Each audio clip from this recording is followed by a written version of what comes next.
सुपच कहते हैं। वाल्मीकि यानी भंगी के घर में जन्म है, और वो संत आवे तो बात बन सके। तो वो कहने लगा युधिष्ठिर के उधर हमने अर्जुन जी को भेजा था, उससे पूछते हैं वो कह के आए कि नहीं संत को। अर्जुन बुलाया, कहने लगा भाई आपने वहां कोई संत होंगे, उधर कह के नहीं आए उनको? हैं जी संत, पर वो तो अभिमानी बहुत है। की बात है? कृष्ण जी कहने लगे कि मैंने उनसे कहा था कि हमारी यज्ञ में चलियो महाराज, तो वो कहने लगे कि 100 यज्ञ का फल मुझे दे दो पहले, तब मैं थारे यज्ञ में भोजन पान चालू, क्योंकि तुमने इतने पाप कमा रखे से और उसके उपलक्ष्य में तुम ये धर्म कर रहे हो, भाई हम भोजन खाना नहीं जाएंगे। तो आपने क्या जवाब दिया? मैंने ये जवाब दिया, अर्जुन जी कहने लगे, ना अर्जुन नहीं सॉरी भीम गए, अक्षमा करियो, भीम गया। तो भीम ने से कहा, तो उन्होंने बोला जी वो तो यूं कहने लगा कि 100 यज्ञ का फल दे मैं जब चालू। मैंने कहा कि मारी तो प्रथम यज्ञ, और देख लियो थारी इच्छा होता आ जाओ, आपने तो उल्टी आंट लगा दी। तो कृष्ण जी कहने लगे संतों को ऐसे नहीं कहा करते, और या मेरे को बताना चाहिए था अपना आकर के कि कोई संत ऐसे बोला, मैं समाधान बताऊं। वो अजीब के बना, मेरे साथ चलो। खुद भगवान कृष्ण नंगे पैरा और 500 पांडु राजा 6 के 6 चले जाते हैं, और जाकर के उसमें क्या हुआ, वो सुपथ सुदर्शन कौन था थोड़ा सा विवरण दूंगा। वो सुपथ जो था वो सुदर्शन बंगी जाति में छोटी जाति थी। वैसे संत तो हम तो नहीं मानते जात को, पर जो फीत लाग गई वह कहनी पड़े। वाल्मीकि महर्षि भी हो गए पर भी वाल्मीकि कहना नहीं छोड़ा उसका। तो वो कबीर साहब के शिष्य थे। अब प्रश्न उठेगा कि कबीर साहब और द्वापर में करुणा में नाम से आए थे कबीर साहब, वो उनके शिष्य थे और पूर्ण ब्रह्म परमात्मा सतपुरुष के उपासक थे। अब जैसे हम जिसके उपासक हैं उतना लाभ लेते हैं, जैसे डीसी से मेल हो रहा है तो डीसी ताई का लाभ मिल रहा है हमें, मुख्यमंत्री से मेल है तो मुख्यमंत्री ताई का हम लाभ ले रहे हैं, इसमें कोई शक नहीं, लाभ जरूर ले रहे हैं। और जिसका प्रधानमंत्री तो मेल हो रहा है सब वो न्याराय संत, वो सिफारसी न्याराय पाओगा। तो इस प्रकार वो पूर्ण ब्रह्म परमात्मा जैसे आपको व्याख्या करी थी, ब्रह्म से ऊपर परब्रह्म और परब्रह्म से ऊपर पूर्ण ब्रह्म, उस पूर्ण ब्रह्म के उपासक कबीर साहब और अवतार कबीर साहब थे। कबीर साहब यानी करुणा में से नाम ले रखा था सुपथ सुदर्शन ने। उस दिन जिस दिन कृष्ण भगवान और 5 वो पांडव उनको बुलाने के आमंत्रित करने के लिए जाते हैं, तो कबीर साहब ने अपनी शक्ति से उस सुपथ सुदर्शन को कहीं दूर भेज दिया किसी कामवश, और वहां उसका रूप बनाकर खुद बंदी छोड़ बैठ जाते हैं। भगवान कृष्ण जाते हैं, जाके लंबी दंडौत करते हैं जैसे हम करते हैं आस्तीन ग्रंथ साहब के सामने और संतों को। इस प्रकार 5वां ने जब कृष्ण भगवान ने दंडौत करी तो 5वां ने उनने भी करनी पड़ी। तो उठ कर कहते हैं, सुदर्शन जी कहने लगे कि कैसे आए त्रिलोकीनाथ इस गरीब की कुटिया पर। तो भगवान कृष्ण बहुत सात्विक और सतोगुणी प्रधान है, कहने लगे महाराज आपकी महिमा ने कौन जान सकता है, हम आपको आमंत्रित करने आए हैं कि हमारी यज्ञ में चलिए। तो भगवान कबीर साहब कहते हैं, सुदर्शन कहते हैं कि भगवान कृष्ण बात ऐसे है कि ये भगत जी आया था 4-5 दिन हो जब भीम का नहीं, क्यों भीम का नारा पछाण में आवे। अग इसको मैंने कही थी कि भी मैं यज्ञ में जब चालूंगा मैंने 100 यज्ञ का फल दे दो, कि भगवान कृष्ण तो सारी जाने थे। ने बोले महाराज आप ही की वाणी है, क्योंकि जो कबीर साहब ने शास्त्र ईब लिखे हैं ये चारों युगा में लिखा है जो के तो आपकी वाणी है कि संत मिलन को चालिए तज माया अभिमान, और जो पग आगे धरे ओ हे यज्ञ समान। अब जितने भी भक्तात्मा, चाहे करोड़पति, चाहे कोई बड़ा अफसर, चाहे कैसा भी है गरीब, जो यहां से सतभाव से सत्संग समागम में आया है अपने अहंकार अभिमान में त्याग कर, तो उसको एक एक कदम का फल एक यज्ञ के समान है। ये संतां की वाणी है। तो इस प्रकार कहने लगे महाराज आपकी वाणी है कि साध मिलन को चालिए तज माया अभिमान, और जो पग आगे धरे वो है यज्ञ समान। हे सतगुरु आप अपने 100 यज्ञ ले लो और बाकी मारे दे दो झोली में, हमारा भी उद्धार हो जाए। इतने विनम्र भाव से भगवान कृष्ण प्रार्थना करते हैं। ये मानता का सबूत होता है। जिसमें ज्यादा शक्ति और भक्ति होगी वो नम्र ज्यादा होगा, और जिसमें कम होगी वो उखड़ सुखड़ सा बोला करे, करड़ा करड़ा रहा करे। भगवान कृष्ण जो से बहुत विनम्र और 3 लोक के सबसे श्रेष्ठ सतोगुणी प्रधान। जैसे बरगू जी ने छाती में लात मार दी थी इनके, और फिर भी उनकी टांग पकड़ के ने बोले, ए महाराज इसे बज्जर के और फूल के सी लात लागी कदे टूट ना गई हो, आपका दर्द तो नहीं हुआ? और मारा के साथ उसकी पकड़ कर टांग मन मरोड़ दे और गेलम गुत्थम गुत्था फुटम फुटा नहीं, उन्होंने ऐसा नहीं किया। तो इतने विनम्र और सतोगुणी भगवान कृष्ण विष्णु जी है। तो कहने लगा मैंने इनसे कहा था कि 100 या 100। अच्छा, फिर ने बोला भी बात तेरी ठीक से। प्रसन्न हो गए भगवान कबीर साहब, और ने बोला वह चालना। और अपनी सुमरनी माला थी खुट्टी पर टंग गई थी। भीम था, इन्हों बोले भाई भीम एक सुमरनी उठा लाइए मेरी। अब भीम वो माला तारण जा से भीम पर माला नहीं उतरती उनकी, और पसीनम पसीना हो रहा। उस भीम ने नौका आखी बगा दिए थे और वो आज तक वक्टे नहीं आ लिए, और वह उस संत की माला नहीं उतरी। जब कभी और उसके मन में भीम का यूं था कि कृष्ण जी क्या नाराजी करने लाग रहे हैं, रिश्ते और यज्ञ पूर्ण होगी, ये भी बोले रहे भगवान कृष्ण। ये मन में विचार कर रहा क्यों उसकी टूटी सी लंगोटी, टूटे से जूते, लाडी सी लंगोटी, ढाडी बदी हुई, सावला सा रंग जैसे जंगली से होया करें, इस रूप में बंदी छोड़ बैठे। तने बोला रहा भीम मेरे में तक में शक्ति ना पर सुमरनी ना उतरती भी रात्रि जान गया कि तो जाने से शर्मागत ले नाड़ कर ली, और महाराज ने उठ कर अपनी सुमरनी ठा ली, चाल पड़े। अब यज्ञ मंडल में आ जाते हैं।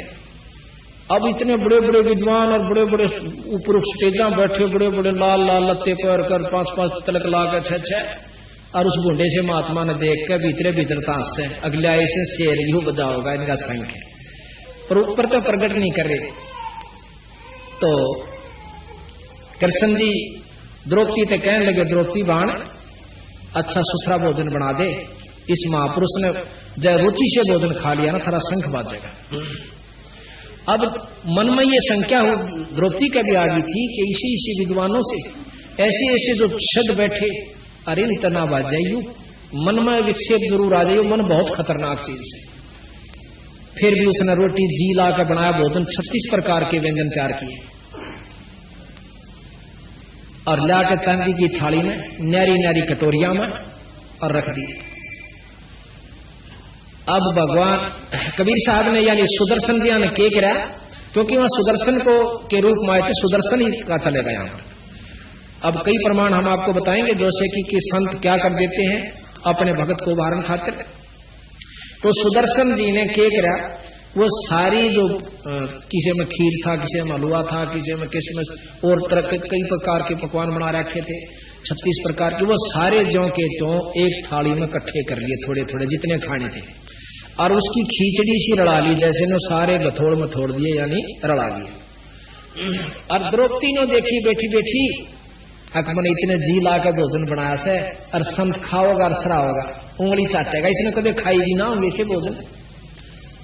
और जब उसने नो देखा कि मेरी तो 2 घंटा की आंख खुदाई चूल्हे आ गए दुम्मे में, और इसने जो है ना ये सारा जो है खिचड़ी बना ली, इसमें स्वाद का भी ना बेरा, यू कित के शंख बजावेगा, यू गलीज, यानी मन बहुत कसूता कह रहा के विचार कर गई 1 सेकंड में कि इसने जो ना खान का भी ना बेरा, यू कहा के शंख बजावेगा, इसने लिया इसने पकड़ कर, ये बहुत कसूता है। मन के मते ना चालिए, मन है पक्का दूत, और ले डूबा दरिया में फिर जात छूट। एक बार कुक्रम करवा दे, लठ बजवा दे, मुकदमा करवा दे, फिर भारा हो जाने का हमारा समझौता करवा दे। तो पहले कबीर साहब ने कहा पहले समझौता कर लो, ने 2 गाल दे दे, अपना कान बोझ ले, 2 मार ले, जब भी सबर कर ले तो भी बढ़िया रहोगे उन मुकदमात है। और आज तक किसी की इज्जत ना रही सही ने, जो राज्य हो लिए वो भी आखिर में लठ बजा बजा कर मर कर कुत्ते की जुनी में जा ली। तो भाई द्रौपदी के मन में बहुत विक्षेप आ गया। तो क्या किया उस संत ने, सुदर्शन जी ने 5 बार वो भोजन खाया, 5 ग्रास में वो खा गए सारे को, और 5 बार शंख ने आवाज करी, बच्चों बैठ जाओ आराम से, 5 बार शंख ने आवाज करी,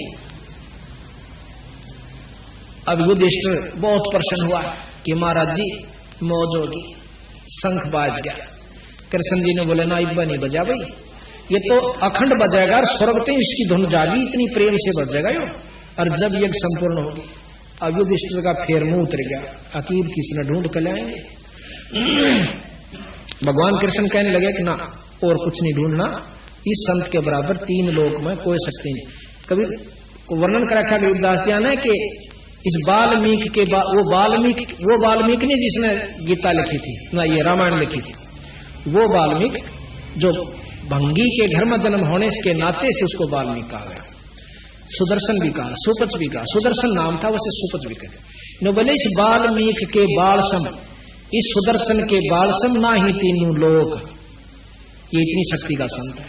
पर ना बच्चा तेने बोला द्रौपदी तेरे मन में कोई कमजोरी आई से, और नौकरी इसके 5 धोकर पी ले, जब थारी यज्ञ संपूर्ण होगी, और ना फिर मन में मत ना कहिए।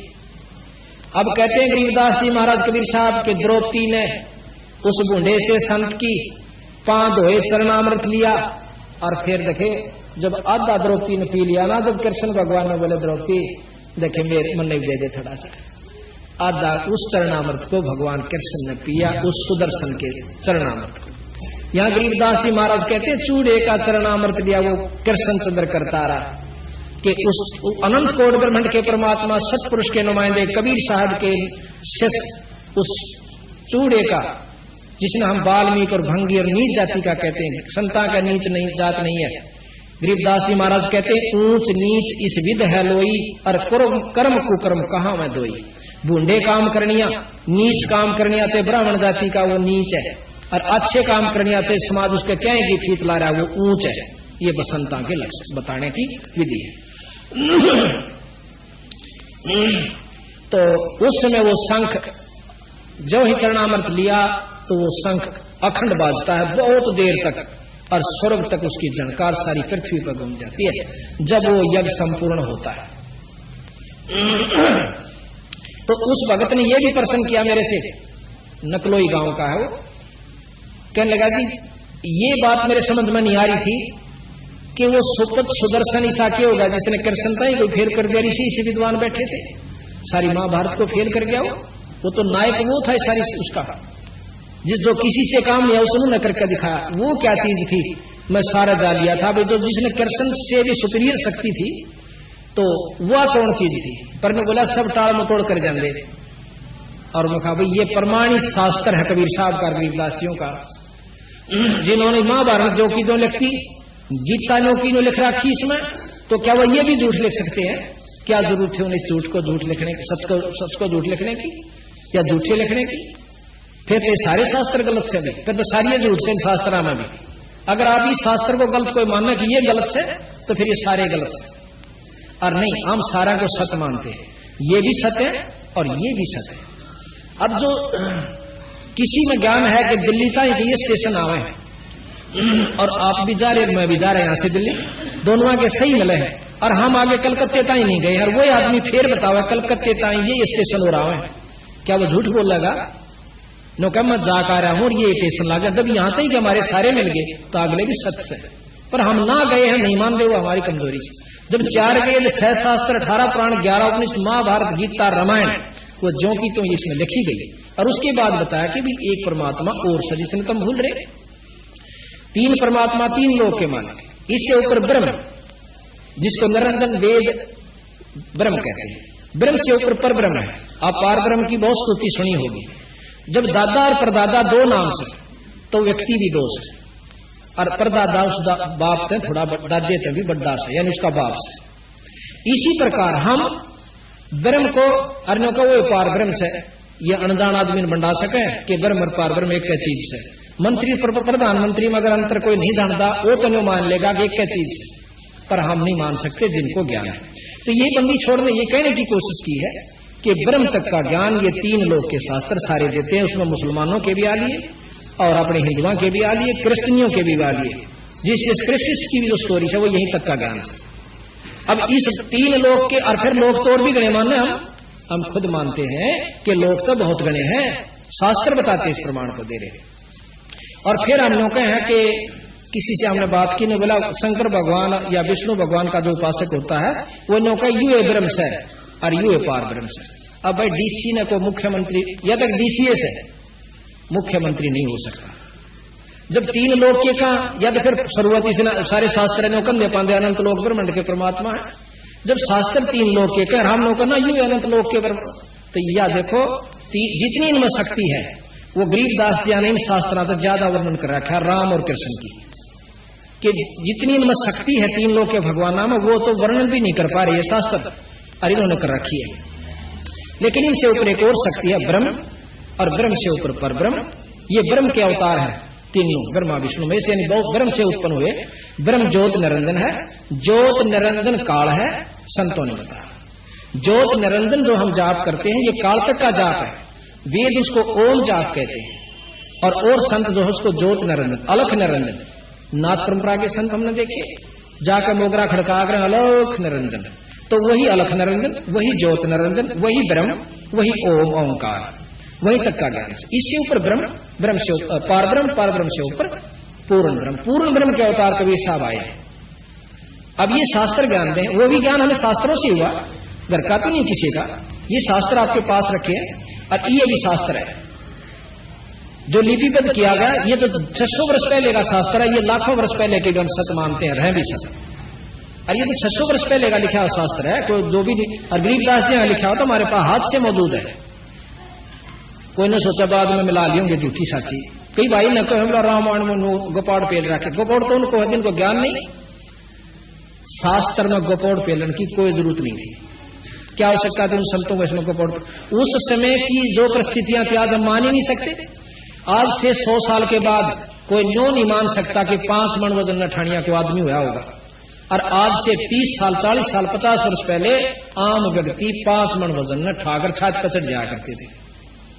और आने वाले 100 साल में कोई इस बात में स्वीकार नहीं कर सकता कि कोई 5 मन वजन ठानिया क्यों ऑर्डर रह जाएंगे प्योंदसी। गरीबदास जी ने लिख रखा है इसमें कि जब कलयुग का अंत होगा 15 वर्ष 20 वर्ष की उम्र रह जाएगी मनुष्य की, और 5 उसमें से खंड होगा। जिस प्रकार आज हमारी 100 साल की उम्र मान कर चल रही है, 100 पूरा कोई नहीं करता, कोई 75 में, कोई 70 में, कोई 60 में, कोई 65 में, कोई 80 में चालते बने हैं। तो अंत जब होगा जब 20 साल की उम्र रहेगी और 5 उसमें से खंड होगा, 15 साल मर पड़ कर पूरे होया करेंगे। इतने कसूते यहां पर दुख होया करेंगे, दुख तो ही हो चुके हैं शुरू, और आने वाले समय में तो इतना दुख इस जीव को हो जाएगा, यहाँ कैर हो जाएगा हर जीव के ऊपर, चाहे मनुष्य है चाहे दूसरे है। तो 15 साल की उम्र होगी, 20 साल की, जिसमें 5 खंडा, और 5 साल की लड़की का बालक होने शुरू हो जाएंगे। ये समय आओगा और दिल खोल कर ये जीव रहा करेंगे मनुष्य जाति के, कोई मकान नहीं रहेगा, क्योंकि उस समय वर्षा अभाव हो जाएगा और इतने जंखाड़ चला करेंगे कि भूचाल आया करेंगे, मकान बिल्डिंग रह नहीं सकती, और उसमें बिल खोद कर ये प्राणी रहा करेंगे। ये कलयुग के अंत की बात बंदी छोड़ गरीबदास जी ने बताई। तो प्रकरण ये चल रहा था कि हम इस चीज को स्वीकार नहीं कर पाते, तो फिर क्या हुआ, यज्ञ पूर्ण हुई, युधिष्ठिर को सपने आने बंद हुए। यज्ञ धर्म करने से कर्म शुभ कर्म बढ़ जाते हैं, माड़े कर्म खत्म नहीं होंगे। या भूल मत करियो कि कोई लोग का मैंने यज्ञ कर दिया और पिछले पाप कर्म खत्म हो गए। यज्ञ का फल अलग से मिलेगा और पाप कर्मों का अलग से मिलेगा। धर्म का जैसे यज्ञ क्यों करवाया गया, जिस प्रकार सब्जी में मिर्च ज्यादा हो जा और वह ना खाई जाती होता है घी घेर ले, पर जो अवगुण मिर्च का सब भीतर शरीर में जाकर अवगुण मिर्च जरूर करेगी, खा जरूर गए। नमक जैसे ज्यादा हो गया उसमें घी डाल लिया वो भी कम हो जाएगा, लेकिन नमक अंदर जो डिफेक्ट नमक ने या फायदा करना वो जरूर करेगा। इसी प्रकार हम पुण्य कर्म जो करते हैं, पाप कर्मों को, जैसे भाई अच्छे धर्म कर रखा, आज वो करोड़पति हो गया, इस दुख से बचा, पैसे की कमी ना रही, लेकिन जो और उसके भाग्य के कर्म से वो भोगने पड़ेंगे। उसका बालक भी मर जाएगा, टांग भी टूट जाएगी, अधरंग भी मारेगा, अंधा भी होगा, चाहे करोड़पति के चाहे अरबपति हो, वह कर्म अलग से, वो सुख न्यारे कर्म का से। तो यहाँ 3 लोक की व्यवस्था का प्रधान ये है कि जिसे कर्म जीव करेगा वो भोगने होंगे। और ये बंदी छोड़ महाराज कहते हैं हमारी शरण माए पाछे, पूर्ण सत्पुरुष की शरण माए पाछे, और सच्चे नाम का सार नाम का जाप करनी है, ये पाप कर्म खत्म हो जाएगा। अब यह बात नहीं जचा थोड़ी सी कि इनमें के शक्ति होगी कि ये खत्म कर दें, ये कर सकें, और 3 लोक की व्यवस्था में ये कर्म खत्म नहीं हो सकते। क्यों? फिर गीता का ज्ञान झूठा। और ये प्रमाणित से त्रेता युग में रामचंद्र जी ने बाली मारा था और द्वापर में श्री कृष्ण के रूप में आकर उसका बदला देना पड़ा। अपने कर्म ने खुद भगवान विष्णु नहीं काट सका, वो भोगे से रहा। तो इनकी उपासना से आप अपने कर्म कटवाने की दबाट देखियो मत। ये कबीर साहब कहते, मैं नहीं कहता ना, ये गरीबदास जी कहते। हाँ, इनकी उपासना सुख जरूर मिलेगा। जैसे मार्गदर्शन गीता जी में किया, वेदों में कर रखा, इसके अनुसरण अगर आप करोगे तो आप इस 3 लोक में सुखी हो सकते हो, पर जन्म मरण की बीमारी से फिर भी नहीं बच सकते। ये कबीर साहब। आज तक हमने कथाएं पढ़ी, शास्त्र ज्ञान किया, रामायण पढ़ी, महाराज भगवान राम का ज्ञान हुआ, कोई बात नहीं। और इष्टवादी होकर के हम उसके, जैसे भगवान कृष्ण जी ने कि हम लीलाएं पढ़ते हैं, उसमें कई ऐसी लीलाएं भी हैं जो कि आम व्यक्ति उसको स्वीकार नहीं करता और अच्छा व्यक्ति नहीं मानता, लेकिन हम उसको गलत नहीं मानते। 3 लोक के जो परमात्मा होगे वो जो चाहे सो कर सके। कहते हैं गरीबदास जी के सैंस गोपी का भोग कै फेर जती कहलाया, और ऐसे कर भुन रहा है एक जाके पाप लगा नहीं, ऐसा कर भुन रहा है। कृष्ण भगवान 16,000 गोपिकाएं के साथ भोग विलास किया। अब कई भाई कहे ऐसे कि जब वो इतने खोटे कर्म करा करता, क्या कहा भगवान? अब इस बात में हम नहीं पढ़ते, वो भगवान तो वो था ही, 3 लोक के उपासक परमात्मा, और लीलाएं ये सारी असत माननिया अपनी कमजोरी में से। अब हमने उस ज्ञान को मिलाना है कि कहां तक कौन सा ज्ञान हमें श्रेष्ठ और कहां ले जाएगा। अब क्या हुआ कि बाली जोश है त्रेता युग में मारा रामचंद्र जी ने, विष्णु अवतार जी ने, और फिर द्वापर में बालिया झिमर ने भगवान कृष्ण के पांव में भाल मारा थी, और भगवान कृष्ण अपने शरीर को छोड़कर और लोक में जाने लग गया। जब वो स्वर्ग में जाने लगा, उस समय उसने अपने 500 प्रिय भक्तों को, पांडवों को बुलाया। सबने कहा कि महाराज ये क्या हो गया, जुल्म हो गया, किसने मार दिया, ला उसको अभी खत्म कर देते। कृष्ण जी ने बोले ना, जो हो गया यूं तो होना था भाई। उन्होंने, और वो वहीं बैठा बालिया झिमर, हाथ जोड़े, महाराज मेरे से गलती होगी, मेरे से, मैंने तो कोई पशु समझा था। भगवान कृष्ण के पांव में एक पद्म का निशान था जिसमें बहुत चमक होती है, और मैंने वो पांव पे पांव रख के ऐसे महाराज लेटे हुए थे किसी वृक्ष के नीचे, और उसके जो फुंगड़ों में कहे, झुरमटों में कहे, उसने सोचा कोई मृग बैठा है इतनी मोटी आंख वाला, और उस आंख समझ कर उनके पांव में तीर मार दिया। तो कहे महाराज मेरे से गलती होगी, क्षमा कर दे, मैं पापी जी हूं, मैंने नहीं पता था भगवान है। ने बोला ना भाई, गलती नहीं हुआ करती। भगवान कृष्ण ने, अब सुनिए, भगवान कृष्ण ने उसे बताया कि ना भाई, तेरा मेरा पिछला हिसाब किताब था, मैं रामचंद्र था और मैंने आप अपने स्वार्थ वसलाओ, परमार्थ वसलाओ, कुछ भी बात बनाकर मैंने आपका वध किया था। आपने पूछा था कि मेरा बदला कब दोगे, क्योंकि 3 लोक के अंदर अदला बदला जरूर है। तो मैंने कहा था कि भाई त्रेता युग में, द्वापर युग में दूंगा। तो मैं अपना आज बदला दे चुका हूं और कोई तेरी गलती नहीं। अब युधिष्ठिर भी वहां सुन रहे थे और अर्जुन भी वहीं खड़ा था, सारे खड़े थे। फिर वो बालिया झिमर चला जाता है, बालिया झिमर चला जाता है। फिर कृष्ण भगवान कहने लगे भी 500 मेरी बात ध्यान से सुनो। 500 पांडवों से कहने लगे, क्या अर्ज है महाराज कि तुम 500 भाई हिमालय में जाकर तप करो, 500 जने जाकर हिमालय में तप करो और अपने शरीर को वहां खत्म कर दो, गाड़ दो, गड़ा दो। अब अर्जुन प्रश्न करता, युधिष्ठिर नहीं बोलता। न बोले महाराज के कारण हो गया, हम अपने शरीर को हिमालय में क्यों गड़ाएं, के कारण से? तो वहां कहते हैं भाई सत्संग में बात नहीं करें, कोई ध्यान से सुनो, जितनी देर सुनो, और आप नहीं अच्छी लगती तो आराम करो जाकर के, या नहीं बोलना किसी ने। तो युधिष्ठिर जी कहने लगे, अर्जुन प्रश्न करता कि महाराज हम हिमालय में क्यों गड़े जाकर, हमें कोई कारण बताओ कि आपने जो महाभारत में पाप कर्म किए हैं वो आपके समाप्त नहीं हुए। अपने शरीर को कष्ट दे करके वहां गाड़ दीजिए और आपके ये पाप कर्म कम हो जाए। अब वहां कबीर साहब कहते हैं कि अर्जुन ने हाथ जोड़कर कहा कि भगवान, आपने गीता में सबसे पहला यही कहा था कि आपके ऊपर कोई का पाप कर्म लागू नहीं होंगे, और ये हमने फिर आप यज्ञ करी, उस समय भी आपने कहा था यज्ञ कर दो आपके पाप कर्म खत्म हो जाएंगे।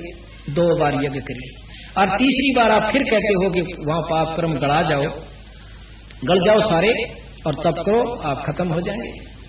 कहते भगवान आपकी लीला हमें समझ में नहीं आई। अब कोई बात नहीं, समझ में ना आई आप ये काम करो। अब ज्यादा बोलने की हिम्मत नहीं होती क्योंकि बहुत विद्वान थे, भगवान अपने सौलों को चला जाते हैं।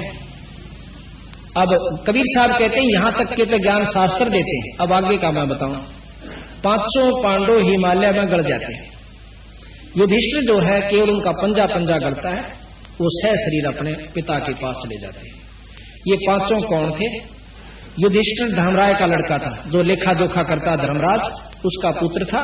यहां नाटक करने के लिए आए थे। जिस प्रकार एक फिल्म के अंदर करोड़पति का लड़का एक रिक्शा चलाता है और रिक्शा में सही रोल कर रहा, कति रिक्शा कूलर का और गरीबी का, और भाई जिस ढंग से वो रहता है। एक भिखारी का कर रहा है, वो सही रोल कर रहा है। वो ना तो भिखारी है उस पिक्चर में, पर पिक्चर देखनी है वो बिल्कुल सत्य लग रहा है। आनंदित भी हो रहे हैं, दुखी भी हो रहे हैं उसके दुखों में। तो ये इसी प्रकार वहां से ये 5 महाशक्तियां आई थी अर्जुन जी के साथ, कृष्ण जी के साथ। युधिष्ठिर धर्मराज का लड़का और भीम पवन देव का लड़का और अर्जुन इंद्र जी का लड़का, और ये जो 2 थे नकुल और सहदेव, ये अश्वनी देव के लड़के थे। ये चारों के चारों तो नरक में डाल दिए, कबीर साहब बताते हैं, युधिष्ठिर को छोड़ के। युधिष्ठिर अपने पिता के लोक में चला जाता है, धर्मराज के लोक में। अब वहां जाके कहता है कि मेरे भाई कहां, क्योंकि ये ममता जोसेफ बहुत देर तक, अब एक सफर में भी हम काफी देर रह ला, एक स्कूल में जो 2 साल 4 साल 10 साल इकट्ठे पढ़ ले, जब वो न्यारे चले जाते हैं तो कभी ममता जरूर उमड़ेगी कि एक बार फेट काम जिनका अच्छा सुरसूख रहा है मिल के आओ। तो इसी प्रकार भगवान युधिष्ठिर जी कहने लगे कि अपने पिताजी से कि वो मेरे भाई कहां है। युधिष्ठिर जी के पिता यानी धर्मराज कहने लगे कि कोई किसी का भाई नहीं था, वहां तो एक खेल अपना खेल का है सो तुम, और वहां कोई किसी का भाई नहीं, तू तो मेरा पुत्र है और ये तेरा लोक है, ये तेरा राज, यहाँ रहे। उसमें इतनी ममता होगी कि नहीं बोला मैं उनके दर्शन जरूर करूंगा। जो मेरे साथ 100 साल रहे, कितने दिन रहे, और मेरे रह नहीं सकता, मैं पागल होने जा रहा हूं। तो धर्मराज ने बताना पड़ा कि वे चारों नरक में पड़े हुए। कहने लगा नरक में क्यों गए? कि उन्होंने एक महाभारत किया था, युद्ध किया था, उसका पाप कर्म वो भोग रहे। अब युधिष्ठिर जी कहने लगे उनका कोई समाधान हो सकता है? हो सकता है। आप अपने पुण्य उनको दो, वो कुछ समय के लिए उन पुण्यों को भोगने के लिए बाहर आ सकते हैं, पर कर्म फिर भी भोगने पड़ेंगे, पाप भी। आप अपने पुण्य दे सकते हो और उनको बाहर निकलवा सकते हो कुछ समय के लिए, जितना वो पुण्य दोगे, उनके बाद फिर उन्होंने वो कर्म फिर भोगने पड़ेंगे। ने बोला जी एक बार बाहर कटवा दो। ने बोला जा भाई तेरे पुण्य जाएंगे इसमें, अग जान दो कि ममता बहुत बुरी चीज होती है। वहां जाकर के अपना संकल्प कर देते हैं कि मेरे पुण्य इन चारों भाइयों को, चारों को संकल्प करता हूं और ये नरक से बाहर आ जाए। वो चारों फिर नरक से बाहर आए। जब बाहर आ लिए, जब उनके पांव पकड़कर रोए हैं युधिष्ठिर जी, मैं ठीक नाट गया था उस महाभारत में, युधिष्ठिर लड़ते परंतु मेरी एक नहीं बसाई। ये कबीर साहब कहे मैं अपनी तरफ से नहीं कहता, गरीबदास यहाँ शास्त्र प्रमाण देता। तो यहां बंदी छोड़ गरीबदास जी महाराज कहते हैं कि इस महाभारत को आप 100 बार पढ़ लो और 1,00,000 बार पढ़ो, ज्ञान हो सके कि काम उस दौरान हुआ और कौन सा करने का था और कौन सा ना करने का।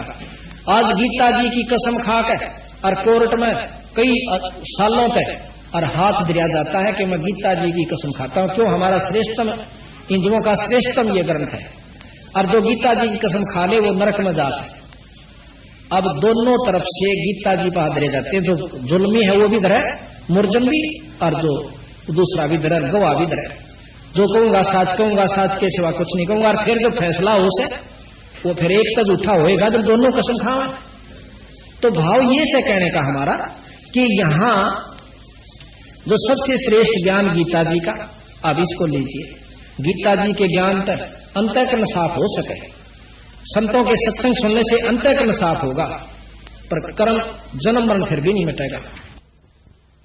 समार दिया खूब का, उस अच्छी तरह तैयार कर दिया, पर बीज ना बोया। अब बीज के ऊपर रोला होगा आवेगा सारी बात। अब कोई कहे कि हम बीज बोते हैं, राम जपते हैं, कोई कहे कृष्ण जपते हैं, कोई कहे अल्लाह जपते हैं, हम खुदा जपते हैं, कोई ज्योत निरंजन जपते हैं, कोई ओम जपते हैं।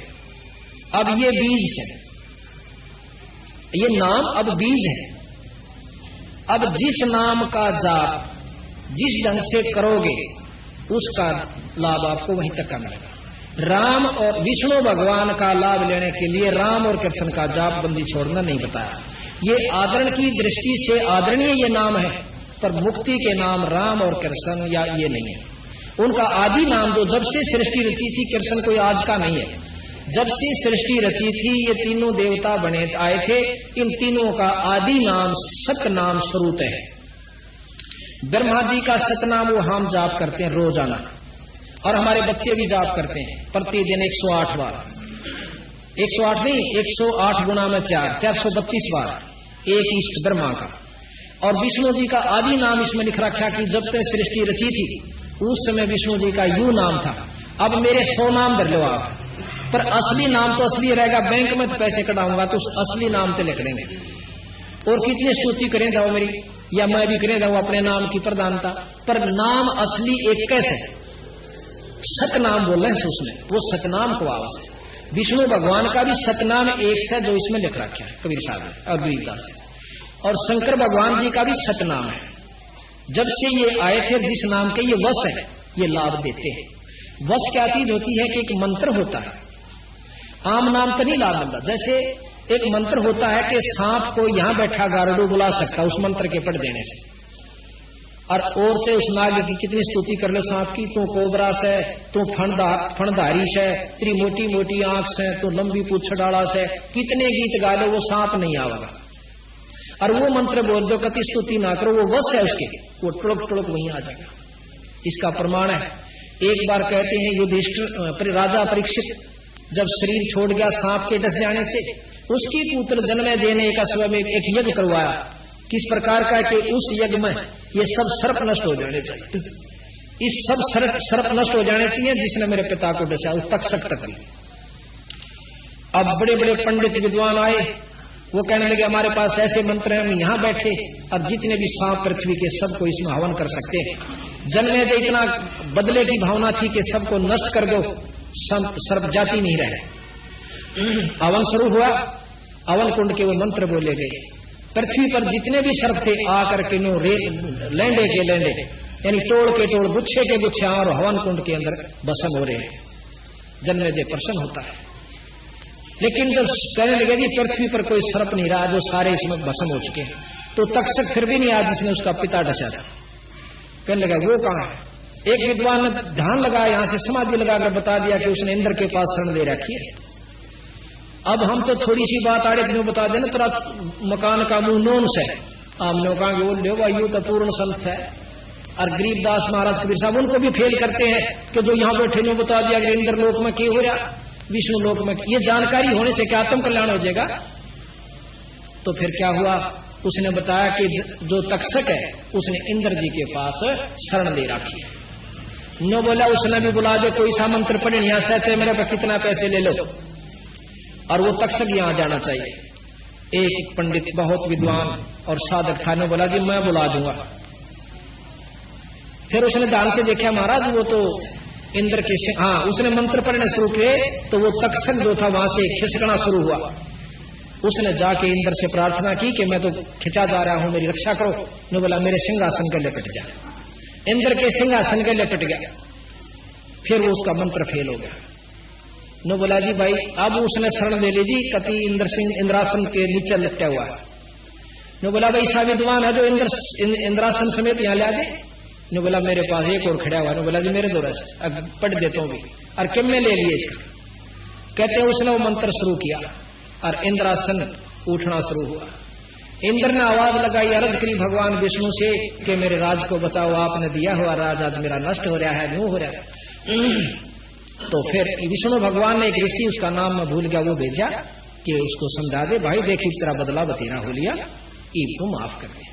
उस ऋषि ने आकर समझाया, भाई विष्णु भगवान का संदेशा है और इसको क्रम तू बंद कर दे, तेने लाखों मार दिए, एक ना है तो कोई बात नहीं, और उसको तो नहीं मत मार, और इतने पाप करवाना किधर के ले जाएगा तू सिर पे। तो कहने से वो मान जाता है और तक्षक की जान बच जाती है। अब महाराज गरीबदास कहे कि इसे शब्द और इसे मंत्र बोलनी है, और ईब कोई बोल देने रे सांप न बुला देता हम केरा के समझ लिया उसने। तो उनको भी महाराज कहें ये गधे की दुनिया में जाते हैं जो ऐसे साधक है, और हम थोड़ा सा न कहे कि इतनी ऊंचा उठ जाया करे बस क्या क्या कहने। तो ये जो हमने ना तो ज्ञान का बेरा और ना अपना साधक साधना, तो हम इनको सब कुछ मान बैठे जो कति मानन के नहीं थे। अब हम साधना के ऊपर आते हैं, तो उन पांचों उनके सतनाम इस प्रकार इन नाम के वो वश है, और इस नाम के जाप करने वालों को उनको ये नाम देना पड़ता है। अब हमने मनमुखी नाम धर लिया, 1000 नाम धर लिए कृष्ण जी के, विष्णु जी के। इब पानी का चाहिए आपने, जल चाहिए, उसके 3 नाम धर लिए, जल पानी जल पानी नीर, जल पानी नीर, जल पानी नीर के तो कोई आयो भाई पानी चाहिए तो जल कह दे, भाई पानी पीऊंगा जल ले आ दो।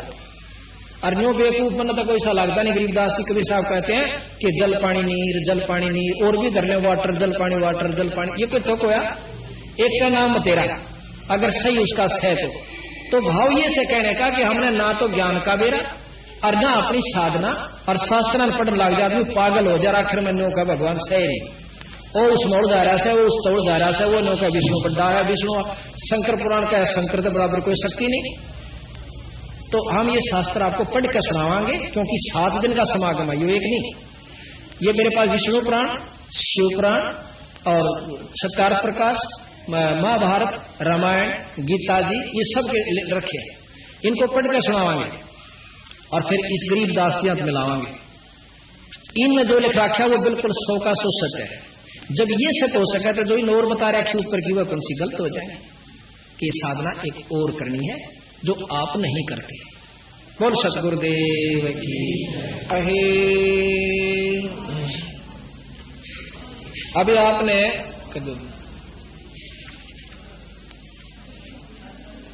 सुना कि जिस प्रकार तो उस भगत जी ने मेरे से प्रश्न किया था कि मैं इस बात को नहीं जान पाया आज तक कि सारी महाभारत को फेल करने वाले वो सुपत जी कहां से आ गए। जब उसको ये जानकारी हुई, क्योंकि गरीबदास जी महाराज कहते हैं अनंत कोट ब्रह्मा हुए, अनंत करोड़ हुए ईश, और साहेब तेरी बंदगी से यो जीव हो जा जगदीश। तो उसको बताया कि भाई परमात्मा कबीर साहब के अंदर वो शक्ति है कि उनके सतनाम को जाप करने से ये जीव भी पी बन जाता है। जो 3 लोक के परमात्माओं में शक्ति होती है वो सतगुरु के उपासक हंस में हो सकती है। अब हम आपको ये बताने की कोशिश करेंगे कि कबीर साहब में क्या शक्ति थी। जिस प्रकार हमने भगवान राम और कृष्ण जी को ईश्वर संज्ञा में ले रखा है, उनकी लीलाओं को सुनकर, उनकी महिमाओं का जानकारी हो जाने से उनने के काम करे, क्या क्या किया कि गीता जी के ग्रंथ का उन्होंने हमें ज्ञान दिया, उसको हमने बहुत श्रेष्ठ ज्ञान मानकर भी उनको ईश्वर संज्ञा में लिया। दूसरा ये है कि उन्होंने अपने पिताजी को कैद से छुड़वाने के लिए कंस का वध किया, और जैसे पूतना को जहर में चूची का जहर लगाकर, दूधी का जहर लगाकर मारने के लिए पूतना गई थी, भगवान कृष्ण ने उसको खत्म कर दिया और मरे नहीं। और भी बहुत से कितने राक्षस गए थे, उनके काबू में भगवान कृष्ण नहीं आए। इन शक्तियों की जानकारी हो जाने से, लीलाओं के ज्ञान से हमने उनको ईश्वरीय संज्ञा में ले लिया, और इसमें कोई शक नहीं। इसी का प्रमाण बंदी छोड़ कबीर साहब तथा गरीबदास जी बतावा है कि ये 3 लोक के परमात्मा थे। अब हम आपको कबीर साहब की लीला बताएंगे। गरीबदास जियों ने जो भी वो देखा था अपनी आंखों से, यानी सुरत की आंखों से, अंतःकरण की आंखों से, बाहर की आंखों से काम नहीं चलता। बहुत से पथ भ्रष्ट समझो मार्ग से भ्रष्ट हो चुके हैं जो भक्तजन, वो केवल आंखों से ही नो कहीं आंखों से दर्शन करवा देता हूं भगवान का। तो इसका मतलब है कि जिन जो अंधे हैं वो तो इन आँखों का दर्शन कर ही नहीं सकते, वो तो परमात्मा सूरदास जी तो ईश्वर के दर्शन कर ही नहीं सके था। वो आंखें और हैं जिनसे ईश्वर के दर्शन होते हैं, परमात्मा के दर्शन हो सकते हैं। तो उन आंखों से कबीर साहब ने गरीबदास जियों को वो ऊपर के मंडल दिखाए और जो उन्होंने देखा वही यहां पर लिख दिया। महाराज कहते देखती कहत हूं अनदेखी कहत नहीं, ये जो भी मैंने लिख रखा अपनी आप देखी हुई कही से, इसमें झूठ रती भरनी है। तो अब हम आपको कबीर साहब के बारे में जानकारी देंगे कि उनमें क्या शक्ति थी। हमारे पास है, मेरा बैग ला उठा, वो मेरा बैग ले लाल वाला। कबीर साहब के बारे में आपको जानकारी देंगे कि कबीर साहब अनंत कोट ब्रह्मांड के परमात्मा है, अनंत करोड़ जिसको पूर्ण ब्रह्म कहते हैं। कबीर साहब इस कलयुग के अंदर वैसे तो बहुत बार प्रकट हुए, बहुत बार, परंतु लंबे समय में जो प्रकट होकर रहे वो कबीर नाम से और काशी जी में प्रकट हुए। काशी जी में प्रकट हुए विक्रमी संवत 1455, विक्रमी संवत 1455 में जेठ उतरते की पूर्णमासी पूर्णमासी के दिन बंदी छोड़ कबीर साहब काशी से लगभग 2.5-3-4 किलोमीटर की दूरी पर एक लहर तारा तालाब है, उसके अंदर अपने सब इच्छा से अपने सतलोक से आकर और एक कमल के फूल के ऊपर प्रकट हुए। ये कहां गया वीडियो फिल्म वाला, बुला के लाइए उसको।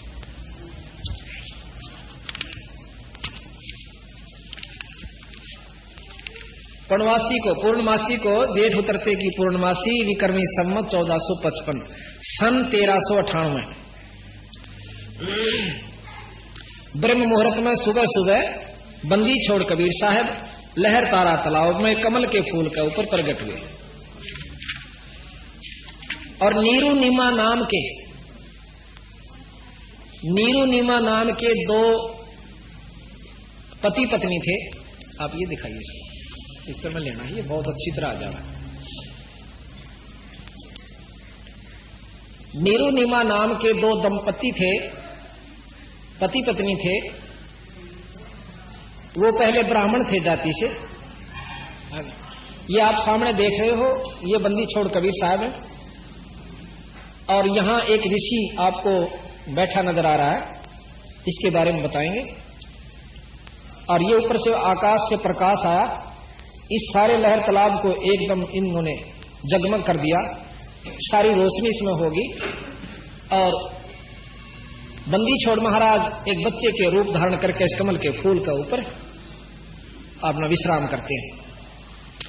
नीरू नीमा ये दो हिंदू यानी पंडित थे जाति के, इनका नाम था गौरी शंकर और सरस्वती। गौरी शंकर नीरू का नाम था और नीमा का नाम था सरस्वती। ब्राह्मण थे, लेकिन उस समय हिंदुस्तान के अंदर मुसलमानों का प्रभाव ज्यादा था, राजा मुसलमान थे और हिंदुओं से मुसलमान बनाया जाता था।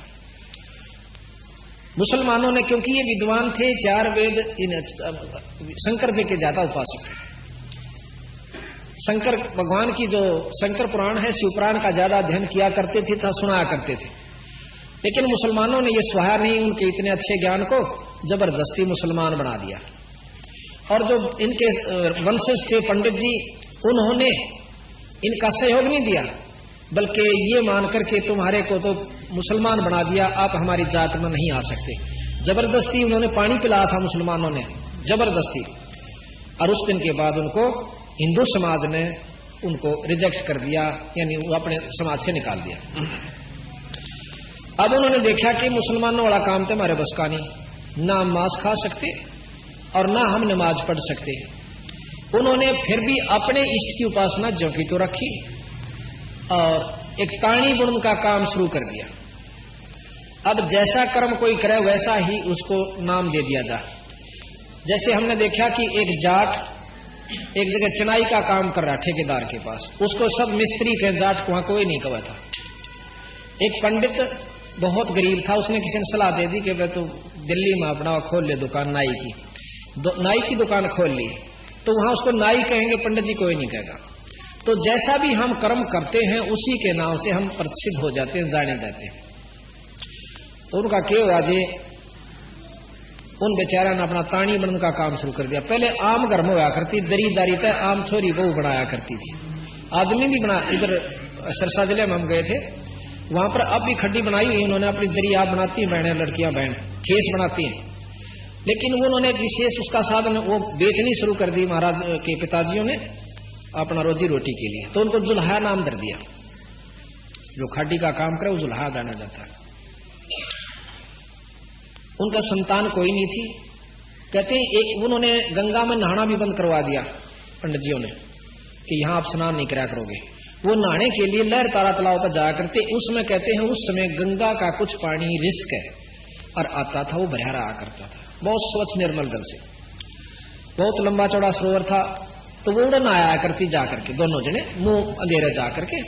तो ये सुबह सुबह जा रही थी, जब नहाने लग गए तो उन्होंने देखा कि एक लड़का कमल के फूल के ऊपर है और पाँव मारने लग रहा पानी में, क्यों थोड़ी थोड़ी सी सूर्य रोशनी प्रकाश होने लगा। तो उसी समय निम्मा ने नीरू अपने पति से कहा कि आप एक देखियो बच्चा डूबेगा। अब नीरू ने कहा कि इस जल में भी इसने बच्चा दिखा है, क्योंकि संतान नहीं है, बेचारी पागल हो रही है। उन्होंने बोला इस जल में बच्चे का क्या काम, अगजी जल्दी देखो देखो डूब गया, वो डूबेगा बच्चा।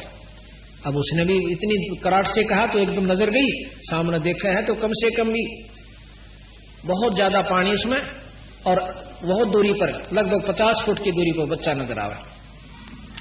अब वहां पर ना तो कोई औरत धरका आ सकती और जच्चा तो भी ना बढ़ सका उस पानी में। तो भाव ये सब लोग वैसे मनमुखी बना रखा। कई भाई कैसे कि वो तो एक विधवा ब्राह्मणी का हुआ था, श्रम की मारी की तक गिर गई थी, एक टोकने में पाया था, नो पाया था। ये सब बनावटी बात से कति नरी झूठ है। नो कहे बिना माँ बाप का पैदा ही नहीं हो सकता। जब शुरू में सृष्टि रची जब कैसे हुई थी, कौन था, माँ था बाबू था, पहले विचार करिए। वो परमात्मा बना भी सकता है और आप भी आ सके, इसमें कोई आंट मानन हो सकता नहीं। और जिस परमात्मा पर पाबंदी होगी नो नहीं कर सकता तो भगवान नहीं है, ईश्वर संज्ञा में नहीं है, वो जो चाहे सो कर सके। तो जी वो भाग के अंदर गया और समेत फूल उस बच्चे को ले आता है। आज कबीर साहब एक कमल के फूल लगा ऊपर है और लहर तारा तालाब के अंदर आए। वहां पर नीरू जो है, नीरू भाग करके अंदर से उस कमल के फूल में थे और सदा फूल उठा लाता है और नीमा को दे देते हैं। ये साथ में नीरू खड़ा है और ये इधर महाराज कबीर साहब को लिए नीमा खड़ी है सरस्वती जी, जो कि जिनका पहला नाम सरस्वती जी था। अभी आ गया फूल में पूरा। तो अब उसने निकाल तो लिया बच्चे को, फिर उसके याद आई अक्तन तो चाड़ा कर दिया। पहले तो हमारे को हिंदू से मुसलमान बना दिया और अब हम इस लड़के ने ले जाएंगे तो हो सकता है वो लोग हमें ताने देकर बुरी अच्छी कह करके और किसी राजा को सिखला करके कहीं से हमें देश निकाला ना दे दें। तो क्या करें? उसने नो कहा अपनी पत्नी नीमा से कि इस लड़के ने यहीं डाल दे, हम नहीं ले जाएंगे। अब औरत की आत्मा बहुत नरम हो है, ने बोली जी मेरे प्रति बालक नहीं दे जा सकता, ये बच्चा मेरे से नहीं पढ़ सकता,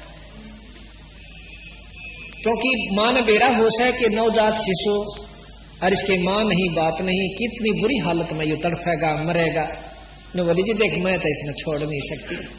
तो ये क्षोभ आ गया आखिर में नीरू जी कि मैं तेरा थप्पड़ मारूंगा और इसने गेर यहीं पे, या फिर रोने लगी, बैठ कर बोली कुछ नहीं। इतनी कराहट देख कर माई की तो बंदी छोड़ कबीर साहब एक दिन के शिशु बोलते हैं, कहने लगे भगत जी मैं आपके लिए सतलोक से आया हूं और मुझे घर ले चलो, आपको कोई कुछ नहीं कहेगा। और इतनी आवाज कबीर साहब के मुंह से सुनकर उस नीरू की पिंडी का पन लागी, घबरा गया कि ये पता नहीं क्या देव है या कोई गण है या कोई भूत प्रेत ना हो। और घबरा कर ने बोला भाई तो ले चाल, बेशक मैं कुछ नहीं कंदा आपसे। उस बच्चे को लेकर घर ना आ जाते। तो वहां क्या होता है, बच्चे को लेकर घर ना आगे विचरते। अब किसी ने बेरा पट्टा को भाई ये तो एक छोरा ठाए ले किसी का, कोई तो कुछ कहे ना कुछ नहीं लिखा, कोई कुछ कहे और कोई कुछ कहे। तो ये दोनों घबरा जाते हैं कि केरा होगा।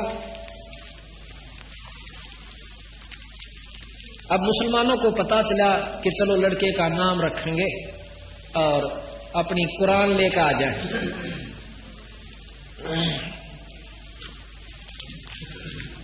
अब यहां गरीबदास जी की साखी पार्क के अंग से आपको सुनाते हैं। है तो इन्हीं की, बाकी से मैंने नोट कर रखी है अलग से शॉर्ट में। तो बहुत बड़ा पार्क का अंग से 3-4 घंटे में लगातार पढ़े जब पूरा होगा और समझाने लग जाए तो 3 दिन में समझाया जाएगा, लगातार 6-6 घंटे समझाऊं जब। पर ये मेन जो हमारी आवश्यक थी वो हमने इनमें से निकाल ली। बाकी उन्हीं की कोई उर्दू में कोई किसी भाषा में, उन्हीं को प्रमाणित महाराज ने सब भाषाओं के लिए रखे। यहां लिखा है ग्रीव अनंत कोट ब्रह्मंड में बंदी छोड़ कहाए, सो तो एक कबीरे हैं जननी जनान माए। वो तो एक बंदी छोड़ कबीर साहब है, ना किसी माँ का पैदा हुए ना किसी जननी का हुए। अनंत कोट ब्रह्मंड में ये बंदी छोड़ कहाए, सतपुरुष ये बंदी छोड़ कहाए। बंदी छोड़ का आपको परिचय देंगे। अब फिर प्रमाण देते हैं गरीबदास जी। गरीब शब्द स्वरूपी सायब धनी शब्द सिंध सब माही, बाहर भीतर रम रहा जहां तहां सब ठाई। ग्रीब जल थल साक्षी पृथ्वी, ग्रीब जल तल पृथ्वी गगन में, बाहर भीतर एक पूर्ण ब्रह्म कबीर है, अवगत पुरुष अलेख है। ग्रीब सेवक होकर उतरे इस पृथ्वी के माही, जीव उदाहरण जगत गुरु बार बार बलि जाही। सेवक होकर एक छोटे से ताना बन दिया, जुल्हा बन का आए बंदी छोड़। ग्रीब काशीपुरी कष्ट किया उतरे अदर अधार, मोमन को मुजरा हुआ जंगल में दीदार। मोमन कहते हैं जो हिंदू से मुसलमान बनाए गए वैरायटी के जो मुसलमान होते हैं उनको मोमन कहते हैं। ग्रीब कोट करण शिशिबान सोते आसन अदर गमान, परसत पूर्ण ब्रह्म को शीतल पिंड और प्राण। नो कहते हैं बंदी छोड़ गरीबदास जी के काशीपुरी कष्ट हुआ, काशीपुरी कष्ट किया, उतरे अदर आधार और परसत पूर्ण मोमन को मुजरा हुआ फिर जंगल में दीदार। अपनी मर्जी से सतलोक से आए थे शब्द स्वरूपी। शब्द अपनी शक्ति से जैसा रूप वो बनावे वैसा बना सकते, उसको शब्द स्वरूपी रूप कहते हैं। कहते हैं गरीब अनंत कोट शशि भान सुध, अनंत करोड़ शशि कहे चंद्रमा और भानु कहे सूर्य को। इतनी चमक के साथ सतगुरु महाराज वहां से ऊपर से आए थे और प्रकाश रूप में और क्या नाम उस लहर फैला के कमल के फूल के ऊपर प्रकट हो जाते हैं। और फिर जब उस काशी वहां से उठाकर निम्मा ने अपनी छाती का जब लाया उस औरत ने, इतना आनंद आया कि परशत पूर्ण ब्रह्म को और शीतल पिंड और प्राण उस परमात्मा को गोदी में ले पाछे जो आनंद माई ने महसूस किया उसका वर्णन हम कर नहीं सकते। हम तो उनके नाम लेते हमारे शरीर में करनाट हो जाता है, इतनी सन्न हो जाती शरीर में बंदी छोड़ का नाम आनते। और जिसने उस परमात्मा को अपनी छाती का और शरीर से स्पर्श किया उस बच्चे के रूप में, उसके आनंद को वही वर्णन कर भी नहीं सकते, वो भी नहीं कर सकते। तो यहाँ बंदी छोड़ उसका एक ही दोहे में कहते हैं ग्रीब कोट किरण शशिबान सोदे आसर आसन अदर विमान, परशत पूर्ण ब्रह्म को शीतल पिंड और प्राण। उस माई ने बच्चे को गोदी में लाया, फिर मुंह चुम्या, लाड करे परमात्मा की। धन्य है वो माई। अब ये माई कौन थी और ये नीरू कौन था, थोड़ा सा प्रकरण और दे दें। ये उस सुपत सुदर्शन वाल्मीकि के पिता पुत्र माता पिता थे द्वापर में। उसने सुदर्शन ने तो महाराज कबीर साहब की बात को सत्य मान लिया, लेकिन इन्होंने उनकी बात पर विश्वास नहीं करा कि आप तो वैसे ही कह रहे हो कबीर साहब, मुनिंद करुणा में जी के नाम से आए थे ना, आप तो वैसे झूठ बोल रहे हो, ब्रह्मा विष्णु महेश से ऊपर कोई शक्ति नहीं है। हमने इन्हीं के बारे में जानकारी, अनपढ़ थे, जंगल में रहते थे, लेकिन नहीं माना। तो सुदर्शन आखिर में अपने महाराज से कहता, गुरुजी हे परमात्मा मेरे माता पिता का कल्याण भी कर दियो। मैं बोला भाई देख, इस जन्म में तो ये मान देनी, इनको फिर जन्म दूंगा, और फिर जब इनका जन्म होगा मनुष्य का ही होगा, और फिर इनको मैं नाम उपदेश दूंगा। नाम बिना जीव का छुटकारा नहीं हो सकता। नहीं तो परमात्मा कबीर साहब खुद भगवान आ रहे थे, सारा गेल ले जाते सतलोक में, और सब ने सामने दर्शन दे रहे थे। कबीर साहब परमात्मा थे, जब इन्हों दर्शन थे अगर मुक्ति होती इतना तो सारे जा लेंगे। एक नियम से परमात्मा का नाम भजन करना पड़ेगा, और वो भी सच्चा नाम जो कबीर साहब ने आगे प्रचलित कर रखे।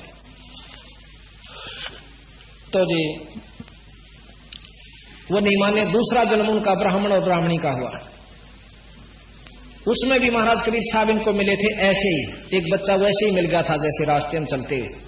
तो कबीर साहब जब 5 साल के 4 साल के हुए तो इनको कहने लगे कि आप मेरी बात का यकीन करो, मैं आपको नाम दूंगा और आपका गुरु बनूंगा, आप नाम लो और पार हो जाओगे।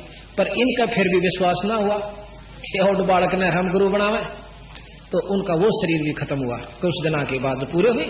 उसके बावजूद फिर ये ब्राह्मण और ब्राह्मणी फिर बने। जब कबीर साहब ने वो तो ये मानना नहीं हो क्यों, फिर ब्राह्मण ब्राह्मणी का घमंड उच्च जाति का ऐसा काम बना कि मुसलमानों ने उनको पहले ही ऐसा कर दिया कि उसमें अभिमान नहीं छोड़ा, और औलाद नहीं थी। फिर इनको लहर तालाब प्रकट हुई। हाँ, पहले जन्म में जब महाराज जी इनको मिले, इनको कहने लगे आप नाम ले लो, तो ये नहीं माने। तो 5-7 दिन के बाद महाराज उनके सामने अंतर ध्यान हो गए थे, दिखे नहीं उनको। उसके बाद वो पुत्र रहित भी हो गए थे और बहुत कष्टाए थे, रो रो कर रुदन मचा दिया था कि हमने नहीं दे रहा था, आप इतनी मान सकती हो। फिर महाराज ने अगले जन्म में फिर मिले एक बच्चे के रूप में, जैसे अभी वर्णन किया। तो उनको महाराज कहें, जो जन हमारी शरण है ताका हूं मैं दास, और गेल गेल लाग्या रहूं जब लग धरनी आकाश। फिर कहते हैं भक्ति बीज जो होवे हंसा, तारू तास के कोत्र वंशा। एक भी कुणबे में अगर सच्ची भाव से कबीर साहब को मानता है, नाम ले रखा पूरे गुरु तक, तो उन्होंने उसके 101 पीढ़ी न पार करूंगा। ये प्रमाण दिया सतगुरु ने कि उसके माँ बाप को भी महाराज पार करके ले गए और इस रूप में आकर ले गए। तो यहाँ ग्रीव काशीपुरी कष्ट किया, गृह में गोद लिया मुँह चूम कर, कोट हेम रूप झलकंते, जगर मगर काया कर दमक पदम अनंते। हेम रूप जैसे हेम कहे बर्फ न, और स्नो व्हाइट का रण बहुत कति बर्फ के साथ सफेद, इतना बंदी छोड़ का चमकीला शरीर था। कहते हैं गरीबदास जी महाराज, ग्रीब गोद लिया मुख चूम कर, हेम रूप झलकंत, जगर मगर काया कर दमक पदम अनंत। ग्रीब काशी उमटी गुल भया, मोमन का घर घेरे, कोई कह ब्रह्मा विष्णु है, कोई कह इंद्र कुबेर। जब बंदी छोड़ के इसे सुंदर शरीर है, छोटे से बच्चे के देखा, को तनो कहे तो ब्रह्मा के साथ दिखा से इतना तेज हो मैं बच्चा, कोई विष्णु, कोई इंद्र, कोई कुबेर, और कोई कहिए तो कोई देवता से। ग्रीब कोई कहे ये वरुण है, कोई कहे वरुण धर्मराय है, कोई कहते है ईश, 16 कला सुभान गति, कोई कहे जगदीश। गृह में भक्ति मुक्ति ले उतरे, मिटन तीनों तापे, मोमन के डेरा लिया कहे कबीरा बापे। भक्ति और मुक्ति लेकर आए और तीनों तापों को मिटने के लिए बंदी छोड़ कबीर साहब के नाम में वो शक्ति है कि वो तीन ताप को नष्ट कर देता है।